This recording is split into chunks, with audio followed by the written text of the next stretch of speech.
Welcome to Tommy Solo's Famous Friends. This is where I get to chat with people who I've connected with over the years in the world of arts and entertainment, and today I'm making a brand new connection with guitarist extraordinaire Uli Jon Roth. Welcome to the show, Uli. Hey, thanks for having me, Tommy. It is my absolute pleasure. It's been a bit of a goal for us to make this happen today, so I'm just glad that we are connected. And from what I Yeah. understand, you are parked in the tour bus on your way to Texas.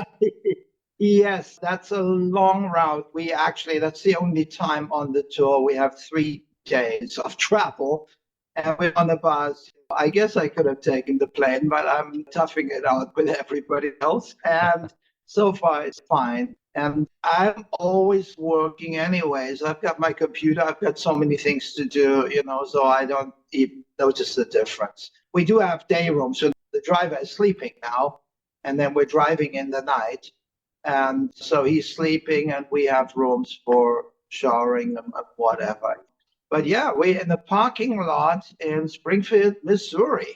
And that's it. And tomorrow we'll probably be in Oklahoma or something, and then finally in Texas. So, from what I understand, you have four more shows in Texas, and then you're off Yeah, to Europe, and I believe you're we're going to be off in to Ireland. Europe.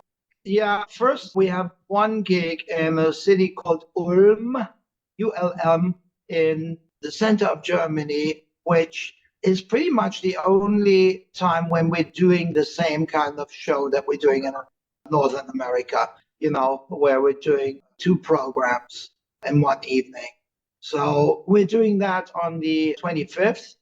Then, yeah, I have to travel all the way to Ireland. We're playing the Rory Gallagher Festival at Ballyshannon, the far end of Ireland, just at the other end. Quite difficult to get to because I remember it's a lot of driving. I know a lot And of people don't realize just yeah, how far north Ireland is as well. So, it's a totally different Ireland's quite landscape. big. Yeah, and when you fly into Ireland, you always fly to just Dublin, which is at the very beginning on the east coast, and then the rest is driving.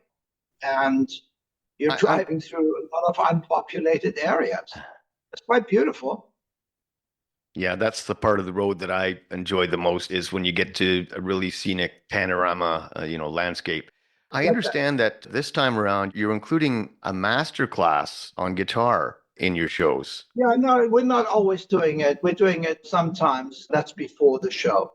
Yeah, that was a late add-on for special VIPs. So as I said, it's not always happening. Okay. Yeah. I'll tell you, I'd love to be a part of that because I learned how to play guitar all those years ago by ear. And, we're taking the needle and putting it back and forth and ruining all of our That's how records I trying to, did it. Yeah, yeah, those days are gone. Yeah.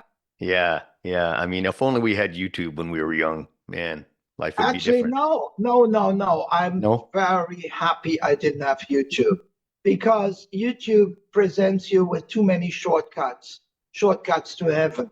I'm glad I had to do it, quote unquote, the hard way, discovering the guitar really very much with my own senses and my own imagination. It gave me a head start in doing something original. On YouTube, of course, it's easier to learn an instrument nowadays because, hey, you want to play this arpeggio? There are 10 guys showing you how to do it. And so you don't have to solve any riddles. You don't have to finish any puzzles. It's all there. The one thing that's not there is it really leaves no room for your own imagination. You're just following pre-made recipes, which will, of course, if you follow them, may turn you into a competent guitar player. But to become like an artist, you need to think differently. So I don't think I would have benefited much from YouTube. Maybe I would have played better. But to me, that's not so important, actually. How good or how bad or how mediocre you play. I think the most important thing is there anything you've got to say with, with what you play? Absolutely. Does it make sense? Does it hit home? And sometimes you can say a lot with just very few words. And the current trend seems to be to say not so much with a lot of words. I do At the agree. moment, we're in the phase of technical exploration of the guitar. So a lot of kids are fascinated by speed and dexterity, speed, dexterity. But the essence of music and tonal quality, the sound, the emotional aspect, and the imagination sometimes is lacking, I find. Yeah, there are a lot of people out there who have used YouTube so that they could learn, well, for example, the sales of Sharon. I don't know Or how many there are. It's amazing, actually. Like when I turn on YouTube, of course, there's a name connection. YouTube knows who I am, so I get tons of, oh, yeah, check out my sales of Sharon. And some of them are quite good, and some of them are pretty atrocious. But I guess there's room for everything. well, my thought is, okay, that's great. So you can copy Uli or you can copy Eddie Van Halen's Eruption, but what have you written? To me, Yeah. I agree with what you're saying about going through the process the way that we did and it enhancing your creative process. Speaking of creative processes, you have a brand new book coming out very soon. From what I understand, it will be out sometime during this tour. Got it right here. It's this. Editor's note, in the video version of this interview, which you can find on my YouTube channel, Uli is shown to be holding up a beautiful coffee table book that's loaded with wonderful illustrations, etc. Now, back to the show. See how big it is. Wow. Quite a monster. It's very heavy. It's got about 600 pages, and I can't really show it like There are that. some lovely illustrations and photos in there, yeah. Yeah, I did the entire layout of the book myself because I wanted it to be homogeneous and artistically pleasing. And there's about at least 1,000 photos and illustrations, a lot of which I've made myself. And the book is not about myself at all. I don't really figure in it much. It's about the things that, it's basically about my view of things that are unspeakable, like it's a little esoteric. It talks a lot about the mind, our inner being, and it also speaks a lot about the laws of music, which I find are very much the same as the physical laws that govern the universe. And these laws of music, I'm most interested in the metaphysical angle, like why are certain notes different from others, and why are certain constellations of notes, why do they evoke certain feelings in us? And always fascinated by that because none of it is accidental. There's always like a deeper reason and a deeper connection.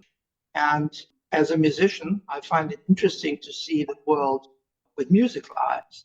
So I'm presenting kind of a different world view, which makes a lot of sense to me because I've had this worldview since I was in my early 20s, and I've done an awful lot of thinking and probing in that direction. So the book is kind of the combined essence of that. It's got quite a scope. It's not just about one thing, it's about many things, but these many things are all interconnected. Sometimes the connections may be totally obvious, sometimes they're further apart. I also am fascinated at looking at opposites, how two opposite forces relate, and how, although they're opposing, they can be bridged and connected in a meaningful way. And we should let people know the book is titled In Search of the Alpha Law. Correct. Yeah. You've got a hard copy there. Do you have an idea of when it's going to be released now, or? It should go to print sometime next month. So then they're already on the tour, they're already selling vouchers. Okay. But we have not yet advertised it on the web, or it's not yet out there. This will happen soon. And we're not going through a commercial publisher because I deliberately didn't want that, really, because I didn't want the book commercialized. Because going through a publisher, yes, the book might be a little bit smoother if you have like an editor, more streamlined, more mainstream. They take off some of the edges, etc. But I wanted it to remain untarnished from commercial aspects. It is really there because I want it to be there, and ultimately, I wrote it for my Sky Academy students because whenever we did Sky Academy in the past, which we started back in 2006 in Los Angeles, they always asked, can we read about that stuff somewhere? And I always said, well, no, not really. So, but now I've got that. And that's why we're also starting Sky Academies again. So it all comes full circle. Very nice. Yeah, well, I'll be looking forward to getting a copy. I'm assuming that they'll be available through your website then? Yeah, yeah. It's not only going to be that, there will be multiple channels. I've got some people dealing with all that, distributors, etc. And it shouldn't be too difficult to actually get it. We will see. That process will start very soon. Speaking of Sky, I know that you are credited as being one of the early innovators in neoclassical music. And I Whatever don't know that how many means. people are aware of just how multifaceted your playing is. I've seen you playing on a very lovely seven-string nylon Godin guitar. Oh, that's a long time ago. Yeah. And you have your own custom built Sky guitars. Now, from what I understand, you wanted to have a guitar built with extra frets so you could emulate the violin. Is that correct? Yeah, that was the original intention behind the Sky guitar. And that's why this guitar came into being, this kind of guitar. Like even early on in my early 20s, I often ran out of frets, quite literally, on a traditional Stratocaster guitar. I wanted to go slightly higher. And I was always listening to these violin concertos, and I said, wow, they can do that. And why is the guitar not able to do that? So I came up with a different body shape, which enabled me to play much higher. Then I had a very good guitar builder who built the first Sky guitar, and it worked. That was back in 1983. And I haven't looked back since. Since then, I've only played Sky guitars. And we're selling them on the market as mail order. There's about a 2-year waiting list. They're all hand built. Yeah, I'll Yeah. bet. Not many artists have their own special design guitar. Like there are a lot of guitarists out there, top shelf players who have Yeah. endorsements with Gibson or Fender or whatever, and Yeah, they'll, sure. tweak it a little bit, but this is something really special. Yes, it is actually almost like a new instrument. If you look at the violin family of stringed instruments, you have the violin, you have the viola, you have the cello. Now, the difference between these is only the size, and they have different strings. Like the viola will have a bass string that the violin doesn't have. But essentially, the fingerboard is very similar. But because of all this, they sound different because they have different sizes. Now, the Sky guitar is quite a different animal from a standard guitar, not just because of the extended top range. Also, my Mighty Wing guitar in the 80s was the first seven string in electric guitar. And that kind of started a little revolution because that's copied by many people. And so then we started to experiment with new pickup systems, and we developed an extremely sophisticated pickup system called Mega Wing. And we'll be right back after this.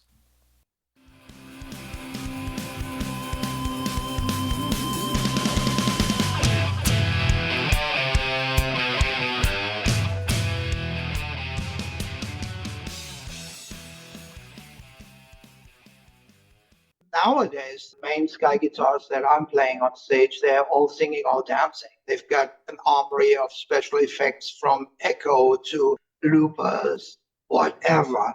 Plus all the other things. They are technologically extremely advanced instruments. And that's that. But it takes a real player to get something out of them. It's a bit like driving a Formula One car. You can't do it so easily, you'll crash into a wall. You really need to know what you're doing. But some people just buy them because they love the way they look, and then they're just hanging on the wall. Quite a few, actually. I was in a local guitar store a number of years ago, and the proprietor said to me, you're not one of our best customers. Our best customers are doctors and lawyers and dentists. Yeah. You know, not the pro. We have a lot of these. You're absolutely right. Lawyers, dentists, exactly. Yeah, Yes. yeah, because they have the money. I mean, guys like you and I, at Yeah. least in the beginning, had to struggle to put our pennies together to buy our first Gibson or Fender guitar. Well, I had a dad who supported me a lot. He bought me these expensive guitars, even in the beginning. Yeah. Just before my dad died in 1972, he bought me this beautiful Segovia concert model Ramirez guitar, which back then cost as much as his entire paycheck for 1 month. It was a small fortune. And he was a well paid journalist even back then. And he did that. I still have that guitar. It's still in prime condition, and I've played it on Flight to Rainbow. I played it on Under a Dark Sky and a Prologue to Symphonic Legends. It's lovely to have that. So I was lucky that my dad and my mom, they were supportive of me. He bought me a Stratocaster guitar. I know a lot of people on this bus. We had this discussion yesterday where their dads did exactly the opposite. They said, no way. And yeah, so I was very, very lucky to have supportive parents. That is fairly rare in the music business. I mean, I talk to a lot of artists who say, my dad didn't want me to play, my mom would let me sneak out, whatever, but it's very Yeah, rare. And it's so nice when you do have that support from within your family. yeah. Well, I grew up in a very artistic household. My dad drawing, painting, he taught me how to draw, paint, how to write poems. I mean, when I was 16, like my first ever poem ended up as the Flight to Rainbow poem. Hmm. And so that was possible because I grew up in a household like this. My brother was the same. And when parents are supportive, that's so nice. And parents who are not supportive of their children have a lot to answer for. Some people are just so small minded and narrow sighted that they don't understand that their offspring need support to unfold. And of course, some people are they've been beaten down by the system. Yes, you need a job, you need to make money, etc., which is all very true. And there's hardly any money in music nowadays. But robbing a child of the opportunity to unfold their musicality is almost like a crime. It's like tying somebody's wings and making sure they never fly. It's horrible. Even if, I mean, not many people have it in them to become professional musicians, but you can always have it as a serious hobby, play the piano. It's so good for your brain, so good for your mind and your spirit. That some people just can't see that because they've never had it themselves. And then they think, why should my child have it? But that's the way the world is. Well, there's a lot to unpack there, but I think part of it is the evolution of music. And I try my best to listen to new music. It's not easy because it's not meant for me. I think this is what the struggle is a lot of the times with parents and their children. This isn't Elvis. What are you listening to? Whatever. That being said, I also feel like music is the doctor. And no matter what level you get to, I mean, I've had young people come up to me when I'm playing a live show and they'll say, "Wow, I love your playing," and I can't play like that, or I'm no good, I just have a good. So I'll say, "Well, when you play, do you enjoy it? Do you have fun?" "Well, yeah." "Well, that's all that matters. Not everybody can Yeah, be Uli Jon Roth. Not everybody can be Eddie Van Halen, but you can have fun." yeah, oh, absolutely. Yes. Music can be more than fun. It can be, you say it's the doctor, and it can be absolutely.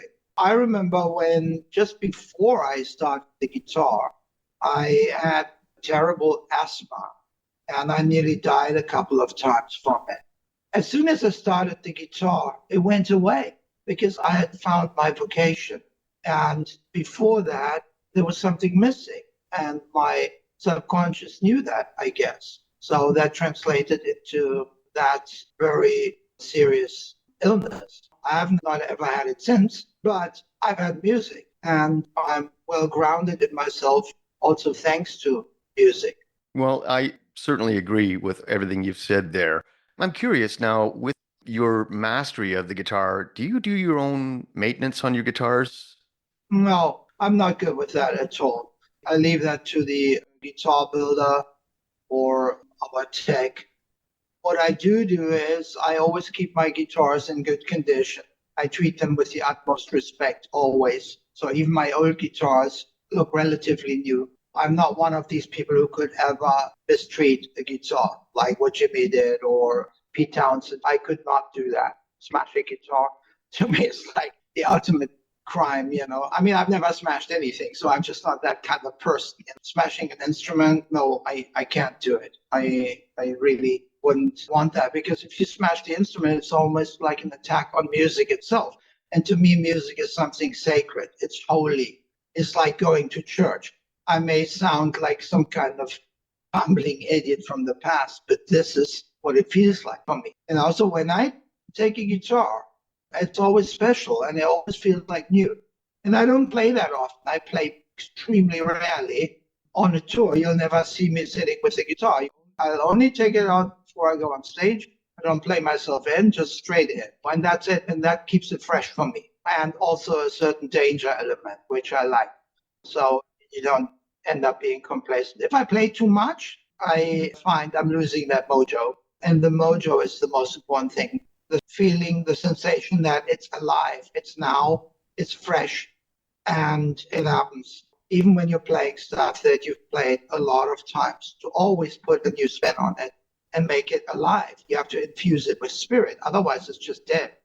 You know, there are some bands who replicate their own songs, and it sounds literally like the ghost of something from the past. It's not alive anymore. And then, oh, yes, you're getting yes. See?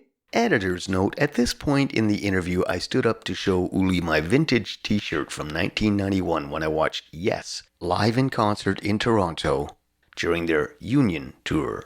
Now, back to the show. I've seen a lot of really good concerts. In their heyday, they were amazing. Yeah, I've seen a lot of really good concerts. And of course, being a musician back in the 70s, just starting out, all of the older guys said, you got to listen to Yes, and you got to learn how to play roundabout and all of this stuff. When I saw them live, like you say, they replicated at 110% accuracy, but it was one of the most boring concerts I've ever seen because they were on a rotating stage, moving very slowly. And even John Anderson was reading lyrics on a big piece of Bristol board. Yeah. You know, brilliant musician. When was that? It was back in 91, 92. The Union. All right. Okay. Mm-hmm. All right. Yeah. Now I know what you mean. There is a danger in being overly perfect. And the spirit of rock is not necessarily in perfection. There needs to be a certain freshness, a revolutionary danger element almost. And you have that with all the great pieces in rock music. When they came out, they were completely unique and one-offs. Yes, wrote a lot of things. I mean, if you have, like, for instance, Rick Wakeman, he still has that mojo. He is so genuine as an artist. He can still be just as exciting as back then, but not everybody can do that. You know, if you stay constantly in your comfort zone without challenging yourself, then you're not there like you used to be. Like in the beginning, the great things happen when you're going beyond your comfort zone. And so some people write all their best stuff like when they're very young, and then afterwards they stay in their comfort zone for the rest of their lives. And then the quality goes down. I think it's a trap to fall into. Well, I agree with the idea of not playing all the time as well. Even though I've got my guitars out around me, I don't think I've even played for the last few days. And I find that it does present a challenge when you are on stage if you haven't played for a little bit. You know, I mean, I'll do my warm-ups and so on, but I also find it very inspiring. Pick it up after a little bit of time away. Yeah, that's what I mean. Exactly. Yeah. So I know you've got Texas and Germany and Ireland. Once this tour is over, what's next for you? Well, we have a few festivals in the summer. That's normal. We play the Wacken Festival, some things here and there. But mainly I'll use the summer to be creative at home, which is what I love the most. Got a whole bunch of oil paintings stacked up that I want to do. I want to get back into that, which I used to do.